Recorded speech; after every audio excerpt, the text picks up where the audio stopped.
kubaramukiyaho abakutondera Kitara TV amabara Julius Shomuhendo musajja muliso muhabwa moli mwebale munayi mukwikiyaho engaro muri muta mugamba muta enu Desemba kubatwala muta Desemba tukongera kubayijukiza muikale murirede muikale mugoro irengoye muikale kumukozira obusoke nibunyirira muikale kuteiro makeup kurungi habo kuba Desemba neba yokuchakara kulia mwaka sente bra wiki mwaka ogutandikire tuwa saving akasente otuganyire kandi muleke no kujja mabara mutaina sente kusabiriza tukubayijukize ekintu Muina kimanya so December oina kuikaro sumuntu yire oli steady oli ready for party December so nuko tutuli ayentekaniza orubazo nyina munywanu wange Air Force ajja kutugambira Air Force kikajja kita this time around tuli mukapira tujja kubazaho mupira and of course nyina Benjamin Nyakojo mumanyire nka Air Force Benjamin Nyakojo no apparently musambi wa Kitara FC abaita ne timu nyingi za sambire unkutangirire Air Force nanyonsemere kusanga Mr Julius bigenda bita tulenga mpora nenkoko kubirora akube byaitu no manya nti obukuba nokole ensine abanerora yeah ramuki aba kutondera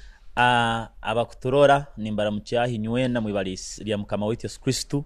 amabara nebanyetanya Kojo Benjamin ndi msaija mtoro ni nduga harugongo kandi ndi msaija mumoli nzire ngabi nzarwa abagimu ono mumoli hati abamoli batabanye na nyowe bazire ngabi ati ono nyina nyowe so niko tutotuli Kitara TV sazino li season ya kasatu en season ya kasatu yes muri mu Kitara FC ndi mu Kitara banzo tugambira nza buzara bawo kozari byo footpotraho kabarole yes hati ninzaru actually mukikaro kibakweta harugongo eri mukire mukabarole mu Burasha and abazere bange bubona mbabazara cyenjojo so nyondi msajja mutoro kaswa wenyine yes hati nkwenda tutandikireho aho dine ile ya Air Force likajarita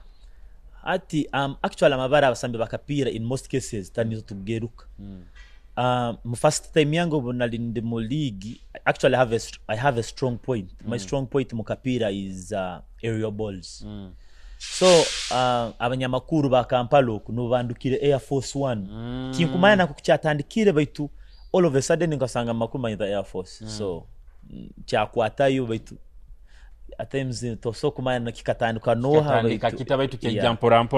Air Force hatsa abantu bona manyita Air Force 1 hati talent yo mpira yo ekatandikira musomero nka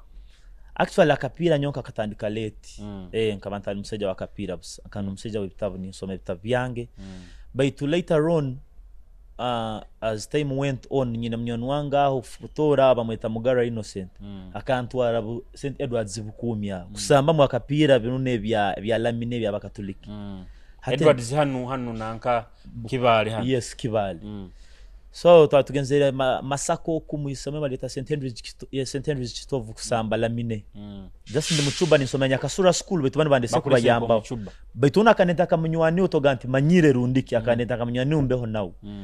so twagenzera uko nasamba bendi kanta manyire kurungi betu umseija akaba assistant coach wetu hana Kitara last season but one coach Bale ya ndore yangamba mseija ono kamseija wa man mseija mukoto na sokoraki kusamba mpira yantwala St Mary's stand obu hata holi mu classic nkaba ni senior 4 nkaba actually mu senior 4 tujakora UNEB na mbere na izira hano St Edwards Bukumi so mu senior 5 na joining us St Mary's stand for my 11 nikimanyisa talent you discovered yourself mukapira uli mu senior 4 exactly ntamanyina namba ke nyina kusamba mu senior 4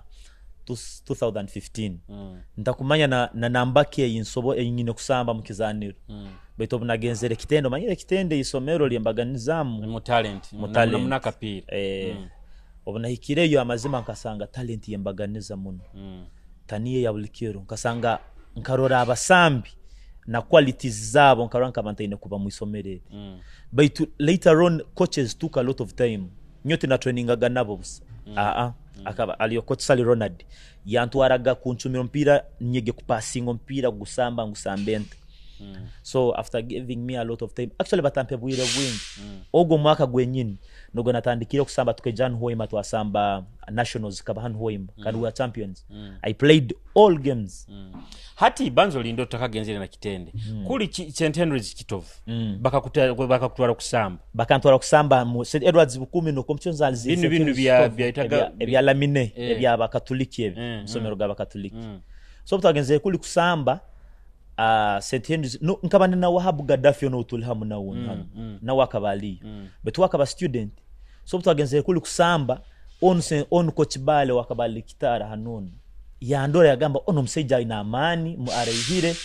na so kutomera otakasamba uga mpira bakutoire jasi ntakabaga basara yo mpira yona na mnyomze wanga akasasura school fees kuruga mu nursery paka mu senior 4 so bale ya kudiscoveringa ya talent discoveringa ya ngamba this guy can play football ati yantwari St Mary's Kitende actually no byali nabingamba nkabangize na Sandara nikimanisa Kitendo kagenda naye habasare yompira I was on bursary and actually on bursary and nkabani in the payroll I was earning money. That is quite wonky hit interview. The very first time ugenzire mu kisai kusamba mpira they discovered your talent. Exactly. That year 2015 kandi obunamazire nkabanyonye nyine ntakwikirizamu kano na hikire Kitende nkasanga Kitende I'm telling you we are in St Mary's Kitende baitu twalituliba basambi bakapira kama 15 the second team of St Mary's Kitende can come and compete with all the schools in Uganda and still be champion so na hikire yo na quality ibaina nagamba I'm not supposed to be here baitu ati bale baine kibaroze manyi ba coach banu bembaganiza baine kibale bandozere munyeki nkabanta manyirendi so ban preparing not for a very long time senior 5 hati binu byenyini binu bya baiziri was that time bazitaganizo Coca-Cola yes Coca-Cola wasamba egi yenyine yogo mwaka so tukasambe hanu Hoima finals kababoma ekikopo twakitwara nkabani mu bakuteka first team tuasamba paka tuanasamba Eastern Central African Games Huye Butale in Rwanda and Masaka itwatian mu finals niyo yatwere chikopo kulinya baka tutera mu semi finals Timba Jet Alliance ya Kenya Isomero so but from then nkagendera kimnasamba kimpira paka iguru hati after senior 6 omalide St Mary's yes ukatunga timu ezindi za kukomera what was after that obunamazire actually musinia 6 henyino nkabani musinia 6 na signinga na Vipers akuba nkabanza kusamba masaza mu musinia 5 yange nkabandi captain wa Buwekula Edi Saza my first year kwego mpira obantu ere masaza bampaki ambani nka captain so na ba captain wa Buwekula egyo after senior 6 no senior 5 in that period ekinyo ekyali nikinda byao cyali kimuntinka nseja mukoto kaninda yire so kanini samba defense so kanino mutima nyo actually nso kubantamanyire mono baitu nyino mutima go kulemera no gamba tinkutina obe kije so ate obunabeire captain ya URN ho yezire yangamba ntwendo no mwana nagamba bantu bakubiha banu bantu wala nyosa dele URM liga ya Uganda Vipers etaka kusainingire etakansainingire baitu bali bangambire ira bagambire nti moramika msinia 6 ntuja kubasaininga so ati nyote na bifao so URM yezire I wasn't excited na maya nti bande babia cause nyonye nyine nkabanta kwikirizamu kugamba nti can play to the top flight why do you think Oikairo tako ikirizamu Chikaijanti actually it's a foundation I wasn't built to that orundi mulingo wakuzibwe mukuli osakuba kulire mu dini families ziziri ati omusambi wakapira kutandika kusamba mpira atandikira mu myaka 10 bya academy bikire actually na 10 iba nyingi mukaga musanju munana hati nyo academy tinkumanya academy kyali kiki tinka gigenda muga obanti rundins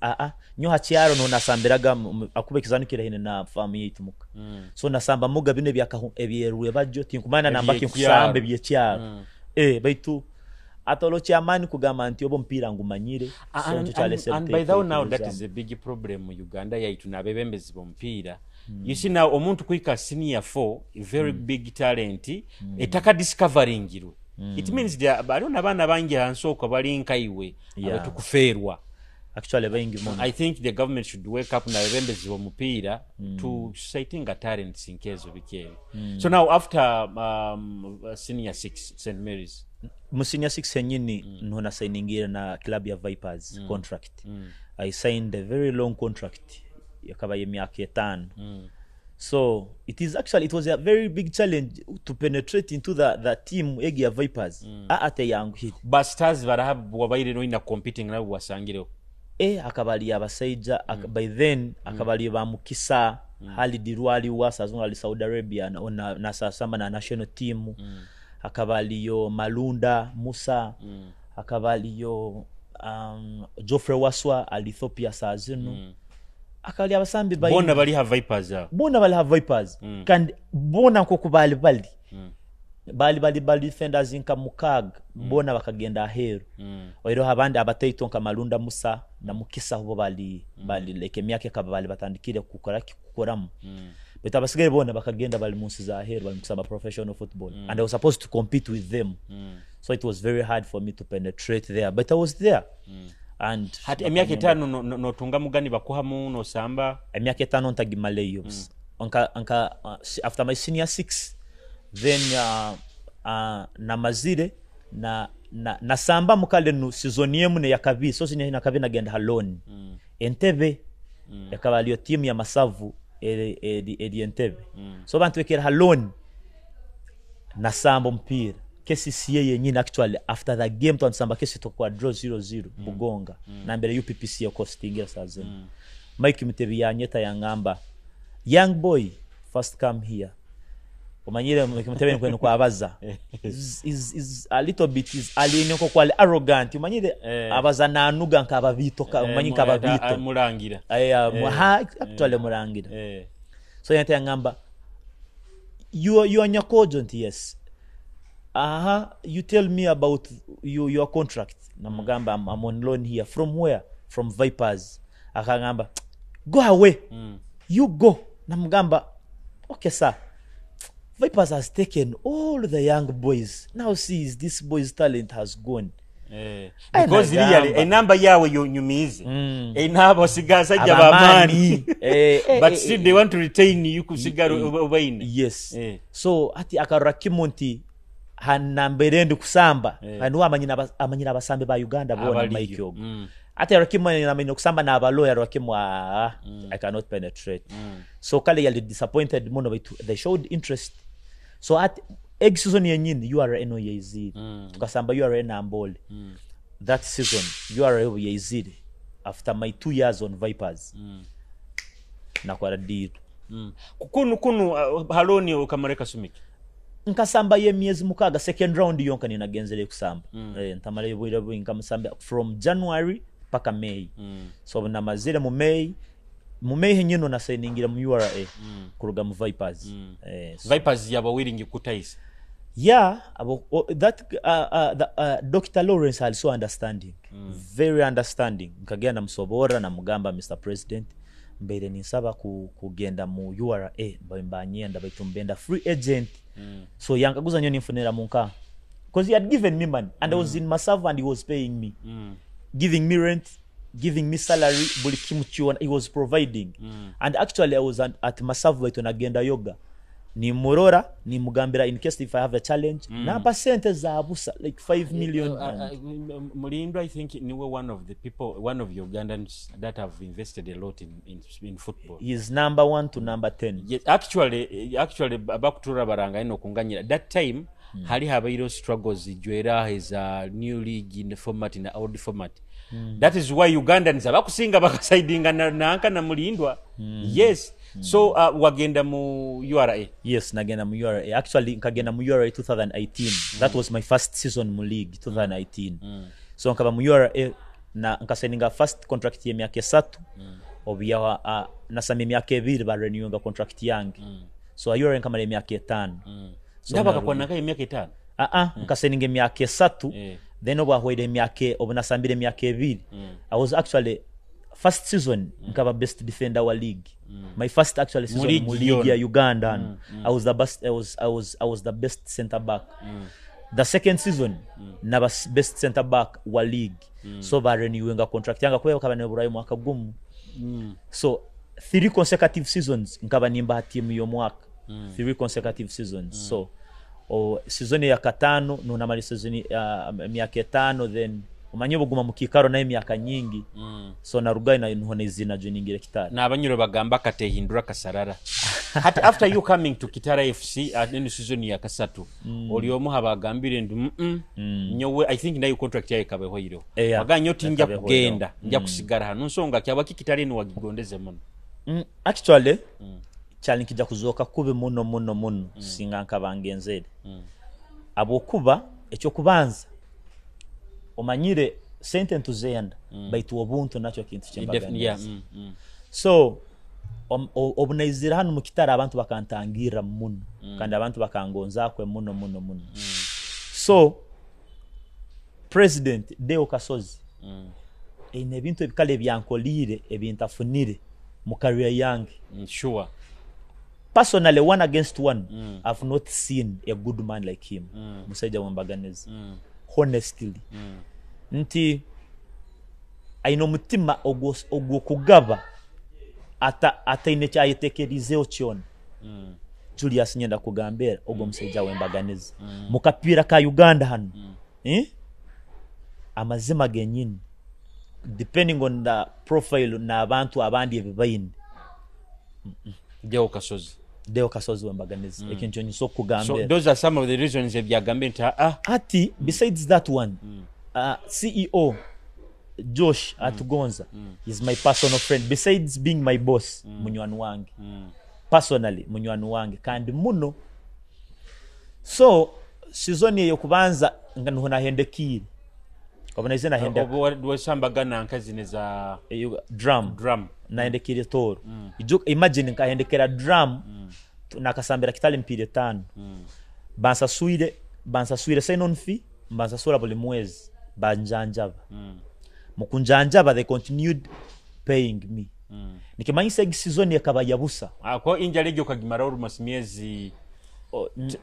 actually nkahendeka mu November nagaruka mu March but nkagaruka season nyina ngena samba second round nkagisanga ngena samba kandi natwara chikopo cha Uganda Cup that was an achievement cyali kitangwire kandi injury kaba kweli serious akuba igufa likachwekera Kim I actually had 3 cracks amagufa gange eri muri kachweka it was a complete fracture agandi ga cracking amagufa asatu is that one of your biggest challenges you're finding in mpira it is my worst moment ever in my life I'd never faced it it was so scary actually na sazona abantu abakusokura scan yange twasokikiza ati ni samo mpira so but that one makes me emotional actually vintu alo kale kinta kwenda kubazaho because inkakurora really I personally nanyoka chweka ho mukona when tungira accident nkarora video yawo ni bakuyiha mu Kisai na ambulance na mulingo wachuraga and I was feeling the pain na nyonya baireho nchwekero mukono ningamba real and that is it was a crucial time for Kitara FC and competing abantu bayira likiyoga batu defense yaitu besides that one I was actually the following day I was going to Morocco to play the World Cup qualifiers we were going to play against Guinea and Somalia nkaba making the final squad passport nkaba ngisindikire manager wa national team with Mtakabala he called me na msindikira passport buli kimcho na kihoire from Kamuli nkaba nengenda Kisasi mu camp to traveling the following day to get to Sambe this ongoing World Cup qualifiers is balmukusamba zino nizo nkaba nehendekiremo twantuke kusamba Guinea na Somalia betu Uganda by then akaba ne hostingira Morocco no games ya hostingira Morocco so no twantugenda I'm telling you omwana obuyanyikalira na hendeka I looked at my leg so everyone was like atohendekere but it is me who looked at my leg na gamba no yakatu okuguruka twistinga kuti it was so scary obunagenzere muskani Julius I'm telling you if it wasn't me with my heart no gamba anti the president Onu Kasozi I would not be playing football baitu my scan yakarubata mu bulirware ryo kumanyeri amani mu ba orthopedics doctors bona bo mu Uganda buli lwaro nahika moga ne barora scan yange mbaga this is Nyakojo right yes abali batamanyira bali bamanyi scan yegi abo kwa scan karubata muna mutimba gaine andi na mahule gainjale gakarubata muno gakarubata muno cause it was a disappointment. Now boba these days boba no sanba psychologically trauma getegaruka Julius amazima genyini alo ebintu ebintakwenda kubaza alo ebintu ebintakwenda kubaza nti maybe ndibibaza mu maiso hanyuma habwensonga mbe kubigamba no kimanya Julius my first game kuruga mu kuhendeka kuno tukasamba Vipers Masindi quarter finals ya Uganda Cup nkujijuka that was my first game ninduga kuhendeka nkaija na training weeks 2 ninduga kuhendeka na samba game egi game yaki ya Vipers by then akabalo coach Brian Senyondo ogo mseija oba ndi muruwire yantekaga mukizaniro akanyeta yangamba Benjamin ninkutrustinga kwe muno niyo soko nyamba haliyo game nkimanyire toli kurungi but I know you can give in Julius nkatamogo mpia ntakakiraga amazima genyini ntakakizire ntakumanya amagufa baga katerana nibangama tumanyi garuka musikane na yanga singo kabojwire mweketo yango karanko kunkabansibiro okuguru doctor wenka no kabana sokimanyi baito kahika na rora kalo mutima ni gungamba ni soboa baito mbizo ukasamba ni dakika zinga 10 nkasambe dakika chienda na zimarayo bayongera mu dakika makumi asatu manga walwa extra time nazisamba na zimarayo but every minute nagendaga mu coach ni mugamba coach kandugeyo nangamba Benja give me more 15 minutes but nkamanya sambe mpira go nangu mazidi ogo mpira but Julius mpira go nkabanta kizidi nkabandi kube muno then actually I messed up a lot. I don't regret because nkahayo na samba and we managed to win by to kurugo okuguru kukantabuka hokwe like no it is only this season no ntandikira kukira habo kuba even after Vipers ukasigalira no samba ni sambe mpira yone but Julius no le mpira na sambirege nkamesinga up muno in other words okasamba utakahikire na kati abukuba injury inafunire yakaberi nti yakahende kigufa nachwa ebinywa small tissue zona nazichwa mu joint yegi mu ankle so nkaba nyine kuhilinga igufa nyine kuhilinga ebinywa Achilles akakonga ijao yakabe crackingira nayo so I didn't give it time to heal demand yakaba ya man nyonka band my WhatsApp I don't know how my people would get my number nibakusindikira on my posts at TikTok buli muntu wena Air Force no garukadi so demand ya bahiguru na love ya abantu na it was pushing me so high arona na ba fans benyaraga nibajja ko kurora 40 that time nibajja abantu bakaija baingi muno kunda man Julius Kangambire one of the things of why in signing ile Kitale season I wanted to pay back to these people nanko kun signing ile Kitara this season Julius tokugamba I sat down CEO ntabaza na president CEO akantere simu I was the first person signing ile Kitara kwikiriza aboke gwa kangamba Benja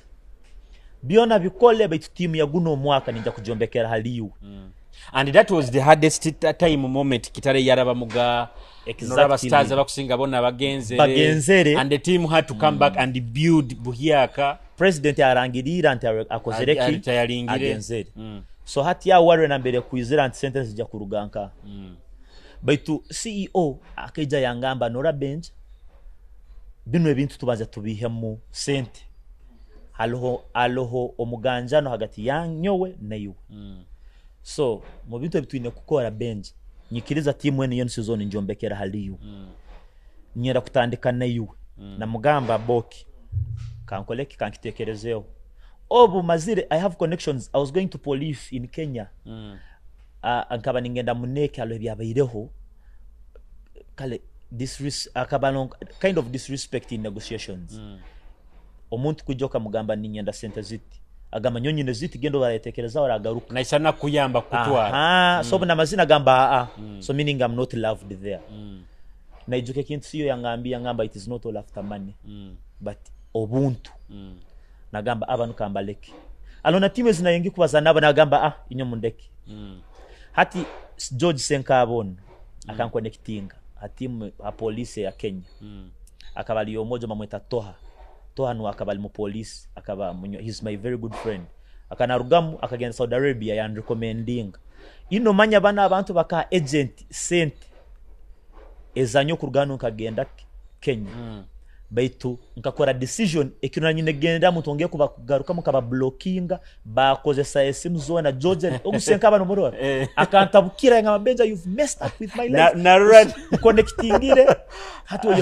oyofolira abasaija kandi afite bali mukuntera amasimu na mugamba George ayibali anganyira baitu mbaire ninja kuzoka kubi mu maiso ga CEO no mu maiso ga abantu bano abo nsonga okaba norora anti TikTok yone kababulikaire kona ne bacura no gera yoti kiro kinu onu agenze bamurangi mu team nyenche no runo bamurangi mu team hati nagamba obunda aruga mu team amazima genyine abasambe buli omusambi agenze si angambire benza team ni njombekera haliyo nkagambira Aboki na mugamba Aboki it is okay I'm going to play for you I'm going to come egni season kanyikirize ninja gihayo bohayo the following season obundi genda I will go with my head up kandi na abantu babanyoro batanyine ubuzima so I decided to come back. That is how I came back.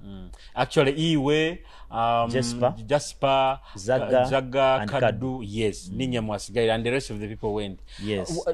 Akaira ako kakabakata, how did you feel bagenzi banyu bagenzere and you are now there actually kitareka ekatwana kaire to sign players hati yenda kugambira Julius moment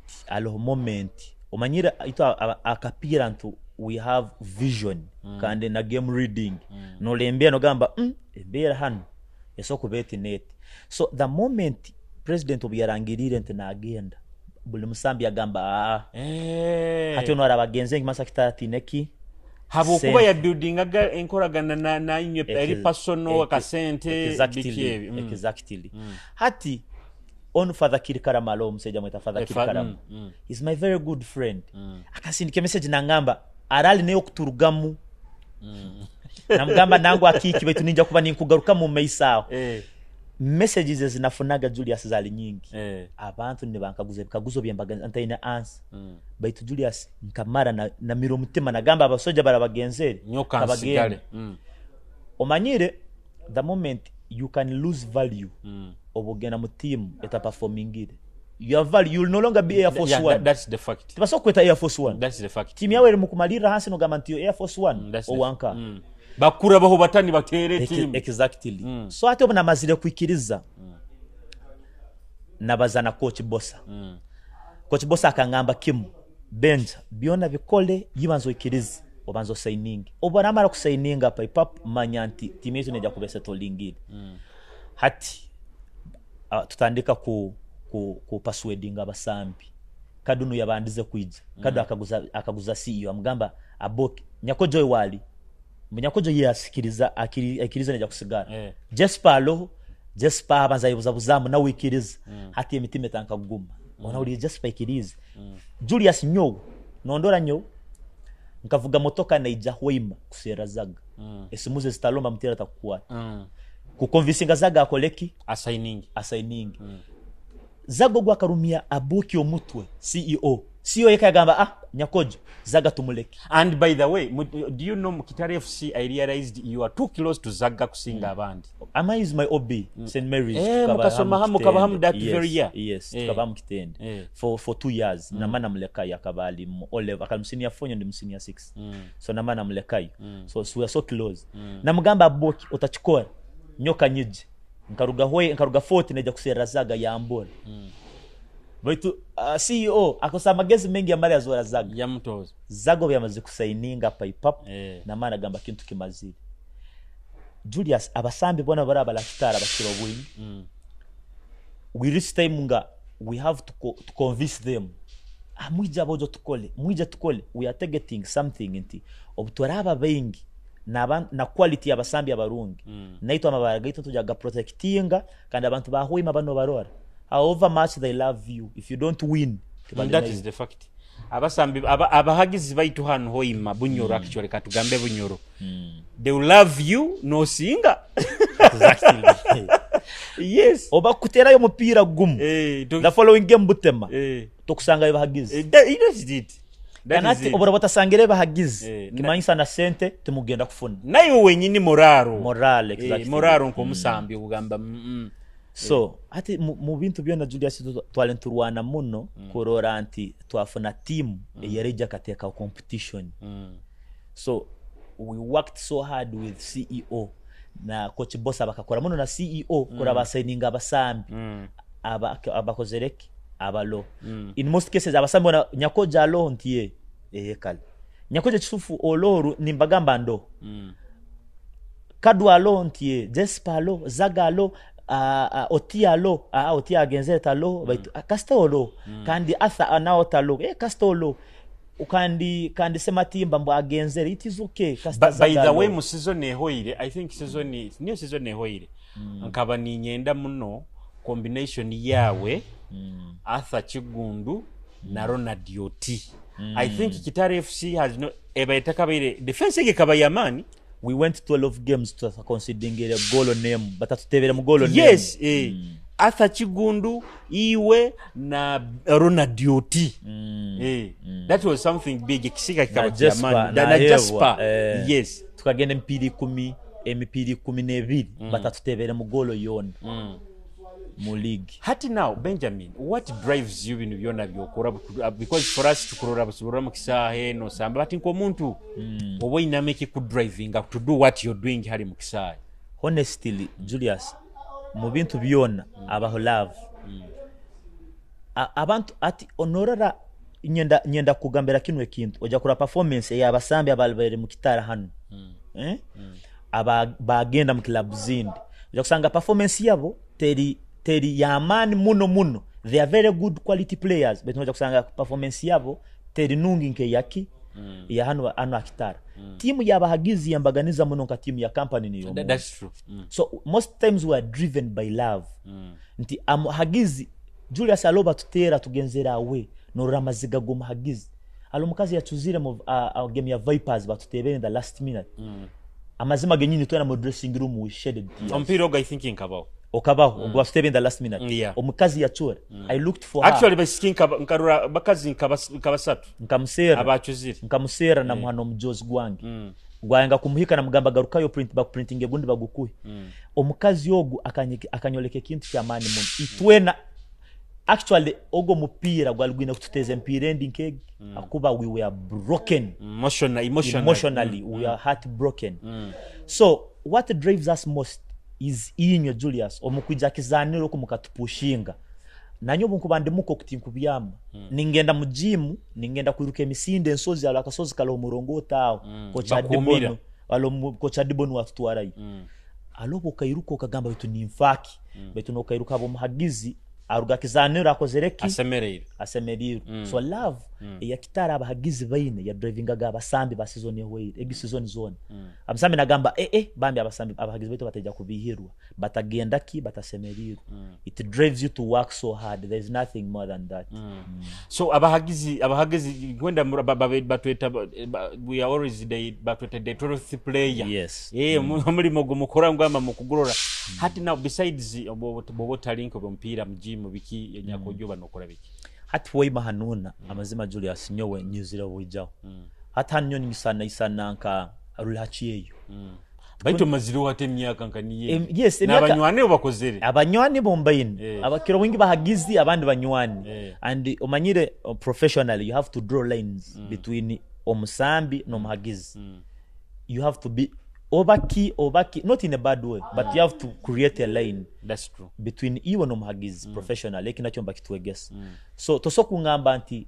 bulikire ko nambe mutawuni ngenda kunu just uniruga training inegenda muka tingine kya mannequin hati kiro kinu kwenda kukaguze kikaguzo kinu kandi over realistic nyakojo there's a time Kitare FC hali babaterere mune mpira and the fans were complaining mukugenda muno mubara mukwikara muno mbakazi what was really the problem hati omanyire Julius omupira gunu we have to understand it in a way nti win a moment tosoko ata season yona okagimara no singa obarora bakutera ompira gumu bakakutera no gwa kabiri manya you have a bad run. It is not that inti amazima genyine bakahangira ebigambo bikaba bingi baitu bgalgatal mazima hati nyonorora last season obundaba nagenzero out nkagenda out emirundi esatu season yona ekikuntwara out in most cases yakaba stress ntiba kutira omupira toso kubyama nyo alompira batutire tinkuja kugambia season yenu bakatutera omupira na ikamuka na nabaga nimpika mutabu nituyana season yenu betunkauga nangwa omanyire ntinkagenda hamika resort nkasa mukaga gwekiro nkaruga saa 8 ngwijagirire mu gardens amazima genyine it is not like nimbaza anti tuli mu camera no I was heartbroken habwa loss so in most cases ito loss zitwara kubikusinga nabahagizi abahagizi eso kubera moment huwa nabihirwa kizaniro obakwikamuka na moment ne tandika kumurgaho mpora but me moment ne baho ebironka bisatu paka game ending singire. And how did you handle bigambo binu bibabazaga bokwa bikaba bingi mu camp zanyu uko when you're there or maybe during training bagabasabe ba Kitare FC manya babasambe ba Kitare FC bakubatera bayikaramba kazi mubara how did you manage to handle situation egi professionally? We are trained mentally. Nyo Julius otalitina kumbaza ekintu kyona it pushes me negativity egini yakutupushinga to prove you wrong that it is not true. So ati obutu amaziri twatankusinga nukwe ebyogena mabara nebindi no bitabuleo tukwere tukaleka kubikozesa rundi nkukubalimba bibaza at times eba moment inti yangire abwensonga nti obutu amaziri twatankusingira kimwe mipira we went 12 games and beaten muri ya Uganda hano it is not easy. Bulu ni yatutebe nturuga Kenya akatuteba 1 goal aho na Kivubo yatutera 1-0 baitu no tukasamba Wakiso Giants then tuamatu asamba Bulu ni yatutebe aho henye na ham baitu ebigambo nibe bikutupushinga tukole baitu in most cases tibabikire ziba just emotions zabahagize nti tumitingire ebibakwetaga and they are right to do that. For the time yo mazire no samba mpira there is this scenario ibatire hari Kitare FC and mostly I think last season mu Kitare FC egyo kandi babanyamahukuru ba Kampala oku Kitare FC egyo bakozesa amahembe bakozesa ya marugu biki actually there was even allegations is a former captain Nanka oha Nanka former captain wa Kitare FC ngwati ogo bakamukwata manya ine bintu bya kuteka agoro manya biki but at Julius nenyo abanyamakuru neno yemanya nenyo ni mwenda ebintu bikutambura you always want to get things that are trending that attract people's ears kweli mazima genyini nti na Arsenal buna me amemani fan na Arsenal sajene kwa samahembe kusinga mpira yayo but have you had scenario kalisa ko bitali mu Kitare FC ebya mahembe binu ebya marogo mu mupira bikora ebya mahembe amarogo abantu babikozesa but you don't have proof until babikozesa bitu byo biriyo abakuba someone can do anything possible to win a game. Julius, if it is you on a team bakagamba Julius raba mutauni muno juire mwesato tajere kintu kiona osingo mpira all her team no kikora baitu just iba psychology chikugumye ntininja kusinga baitu inogera buli rukuroga wenda nasinga arobirema it eba just psychology nti chikugumye nikisanisa noli kugamba nti nyowe ntatamire tinsobora gena ka convincing a girlfriend wange tinsoko like I cannot go and face my crush ntatamire you understand the point so something that gives you confidence even we kuiziramu but tusemanyi all a scenario zone it was propaganda real propaganda kitara bakagitera munawe abasajjabo omanyire ati abantu obakorora anti umanyire kitara magama timu ye cyaro so bakorole balire oshonki batwara kubi banyakiyaro nibagamba enu timu kulete so they will have to bring something to bring it down but Kitara is no longer a small team my brother no Kitara is a big team mazire season zingazo na mu Premier League kandi ina nekikopo etere nabasajja ba man so it's not a small team at all So abakutondera Hakitara TV tukiyali hantekaniza orubazo nyina Benjamin Nyakojo mumanyire nka Air Force ono musambi wa Kitara Football Club. Otugambire bobo tali mupira biki togenda out na biki out ngenda out ngenda like because our friends nyina banywani bange ntugenda out madam tusasira okatite toko tusasira okatito olire so ntugenda it is normal ati nyo hanuna ho imatingina amazima genyini tinyino business businesses nyine ziri away to na hand mitweke talibya hanu so obumbanda hanu nimbandi muko wange iyo araguma munzu paka automatically I have friends nagenda out na biki so biki ebikubihiza ebimera ekebe turning out your emotions ompira gunugu kansaraza Julius uko mpira gununa kale tufunire criticism nyingi muno so in most cases batuhangirire muno batujumire muno our friends na kufesinga when you muluzingire na kugamba mwe mukwati biriyo ukikengere so in most cases nyuka lekura wambihiza unless maybe nti on this all munyan wange muno then okakole kintu kitakwija mu bunywani bwaitu babiri aho I guess what disappointed ni nkweganyira but talo chamani kisokumbihiza kandi bikusemiza tugambe bikusemiza niko kusinga mpira there is nothing that makes me happy kurora baseja mbaruga kita butema bali mukuzina amazina that is my happiness nyowe ebisigaire byono bikuwanga betu Julius kasamurugaho butema ni muzina amazina ekinyoni buli musambi wena actually na coach actually coach wa tuwansamba game coach boss agamba imagine ura business za abantu zirakizaniru dora abantu bayizire mbu batutere bagenda ni bacura arobo abatabukira mu training yoko hati ntuba tuli mukusandara na biki byona tuli mukusamba kimalo moment nungi coach boss anahika na atabukira kimu obona kiki kumutabura abahagize kwijaba ingi tukaba disappointing hati ekintu amara rugaho nawe ugamba kosi gwagwana baitu namara gamba abaseja bazina business zabo mbata abantu mbenda kusemererwa the moment if we have bad results in Friday it is a dead weekend if you also kirora muhoyi mamuno so coach kimukora kube muno korora anti abantu bayizire uwe naenda abantu bayije basemere ngo masemerwage nyo the moment fans are happy I'm happy because that is why I'm playing. Is there a match that you inaho some attachment you can bomezi wa memories memories game amazima genyini zero game nyingi muno games nyingi muno alo game ya KCCA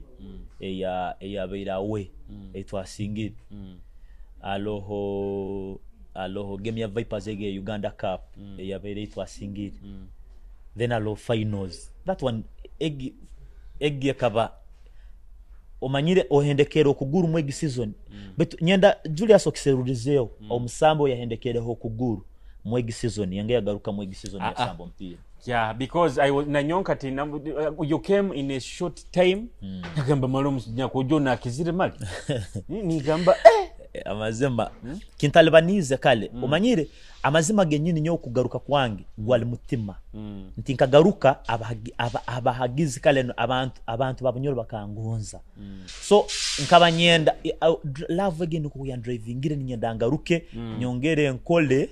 basemererwe but I ended up messing up with my leg twanturuga Libya omanye butakira Libya nkasamba game mwemu mtalifine nakati but coach Brana kana interesting muno bambi ya gimpa game week baitu ntasambe na kurungi game ekaba ya carpet ntasambe na kurungi that was my last game ntangeno ku traininga ntangeno kuruga mu apartment nkaba nindaramu obunarugire Libya na rebound ngenda 40 kuongera garuka timu kagaruka ha game ya Bright Stars season ya hoire na coach Brana yarugira hagenze baitu kagenda mu doctor ndugire Libya Julius amazima genyini nkacura amaziga Dr. Kabanza yankaguza yangamba who worked on you, who did your alignment omanyo kuendekeza they have to make an alignment na msobora yangamba they messed up, you are supposed to be operated okuguru kwa bakakuteka mu enati then bakamara bakazihamu later on yangamba you messed up aino ruko limi yakosezo rwa doctor yandode ebintu ebichwekere mu anko alogamu ezo gamu zikagenda za yaukani yangamba if we have to make an operation ntugenda kuihamu alohigufe yakabane baine kunyihamu nsigale okuguru ku joint yeno etakugende eti esigale merire okuguru kutakunanka like joint etakuzane bali baine kwata akagufa kano akakuzanisa joint bakateke mwenati bakakwatiremu yangamba if you want to walk again njo tuine kukora amasonga kanifana paini nyingi muno nindubata betu gamu ekabere mwaka kagufa nekwatizana na joint ekabe ya ukaine kandi uye ya ukaine tibajigaitaho ati yasanyararayo like igufa lya sigarayo gamu etalimu obe yakingambye na mtunura habukube kintu mpiro kubata cyasamba akangambira nti you cannot play football again with this. You are supposed to be operated immediately you got an injury yangamba rwakozera akakora okubi kamurona maziga ganyuja muri so natanga kwiduka ebintu betu okwikiriza kintu cyamani Julius ngabanyine kwikiriza kwingi muno namugamba doctor, so what do I have to do? No, we have to make an appointment, then we see how we can make an operation. Akabali so hard umsejo is actually is a specialist ni wasemeza amaju gabasamba kapia ba Uganda bona is called Mangada. He works with the Case Clinic and St. Catherine's. We are chingambire yangamba we have to make an appointment and we are going to do this in Zambia. Namugamba okay obona rugireyo ebigambo birinya ebyakugambira yampana report doctor onu yansaba report nagambo bundagimwa doctor on report nimba mpoire ngakwate papura nano bunda bitagura mbasoko mapisi yabyo ngakwate papura na byoki wabyoki obona byokeze Julius na ikamuka na roro kuguru nko kukuli na imukaga nekiro ninzani samu ningamba tike kujya kusoboka betumana Julius nkakora buli kikusobo boka chiona hansi ya mukama hano korana ngana samu paini evam baitu alo hand over to the soccer and you have to just play okay abakutondera hakita ni what has no second captain assistant captain abakutondera hakita TV tukwenda kubantu maliriza intekaniza yaitu eno tubaire na Benjamin Nyakojo onwe assistant captain wa Kitara FC hanyuma ya Jasper Ahebwa twenda tumalirize Air Force ebigambo bye bikusembayo ebigambo bikusembayo nyoni nja kubanza kusima abahagizi bompira ba Uganda bona baitu muno aba Bunyoro amazima genyine kwijja hano Bunyoro tayina mutima gugumire kizibu kurugaho kusaba mpira karugaho people baina love ya man muno you people have loved us skandi njokorora at times ntusamba kuchweke nte kiti to make sure you are happy kandi nobusagisikibwanyu ntubusima muno tuinompira gwa Maroons cyakatano muije muthagire mutaloha amazima genyine we cannot win twatuli joiri ham mukasingo mpira norora abagiza balukutera mu ngaro kulinyi no kubojwahire akira no gwa noteka yo mutu cause norora amasemera goli yo mutu gena mutaxa garuke hoyi matatasingere so orugendo rubaruraira babateire Kampala exactly karora actually I saw Father Kirkarama up there dancing I was in the field akabalo fau nkeja kura na Father Kir nagamseje nawo no izire agaruke kandi Father Kirkarama is so emotional kandi asagika asagika na emotional kuba mutire Father you cannot atabuka mana abagizi batupushingire muno abantu bahwema mwe bale kutugonza President Kasozi nyonyikiriza musimi honestly omusejo guwembaganiza how did it feel kuhura ntagarukire iwe bukaba bugenyi I'm telling you amasemerero agabayira mu camp bitwa tsigusemera kabani coach boss bojo this man kugaruka Kitara you don't know what it means but I think ati President Kasozi nyoka nkugambire kino I think you are called to be move Kitara FC machazo sakwenda agenda kwetorora handi na handi but believe me nakuba hanu but omutima ogwino gwa Kitara tinkagororaga if you are to talk about the spirit of Kabalega ono musaiza nasobora kukora anything humanly possible habwa Kitara nyalo ebintu ebinde byakozere mukapira nkamurora ntasoko mkomperenga no muntu wondi wakapira then no muntu wondi ali CEO Josh Josh norora musaijogo is a very, very quiet man. But behind the scene is a very aggressive man. He has done actually, everything. They told me he's one of the people who puts those talents as Ija Mkitara. This man is the boss. He's the boss. The CEO is the boss. Besides, the other one is the president. He's the top boss. This one is the second boss. Abakuba, wait, man. Abasaija banuna abandi na utoraraga tubategeka salute Julius tubaleke barabeho. Abo nsonga nyowa inside nimba nimanye byama bya kitara. So nimanya input ya abasaija banu. Alo ukora nyo muntu kora byamu abantu ababira amaiso. Aiswa nyo muntu kubaroraga ibatera salute barabeho bagenda. Yeah, abantu abo they have given in a lot and I give them their flowers. Yeah. Tubaire nturaga no sima president. Nisima president akiki webale kuturolera buli kimchiona abantu abali enyuma zeitu bona niwe. Kandi CEO Aboki webale muno biona input yawe no kungonza personally, he's my personal friend. Inywena abahagizi bakitara, inywena abantu bange baharugongo aho abantu bampagira muno kandi bona bakitara obika rugongo no sanga emijozi ya kitara talasi ya baitu ngamba 40 yonna abatoro bahagira kitara. Yes, abatoro bona bahagira kitara kandi batugonza muno bitata rugongo bo nebisana bahano bakitwara pasono nebisana bahano benye omwana waitu ali mukitara. So nimbagonza muno mwebale muno adier hana. Actually she's my favorite. She's my very good friend, Mama Kitara, Aunt Kitara. Nabandi nyo namba simere muno father Chirikarama ba father inywena mwebale kutuhagira actually ba father bahagira team zona bo tiba ine side team zona and that is very okay. Nibyo byange cool aba mwebale munaba ikaireho ni mutuhondera ku rugali tutandikire kwenda kujukiza oteba kuba no subscribing channel yaitu no kutuhondera hamikutu yaitu yona reka twitete no muntekanize zinda Achala TV. Thank you so much aba ikaireho mwikale kurungi mbaye.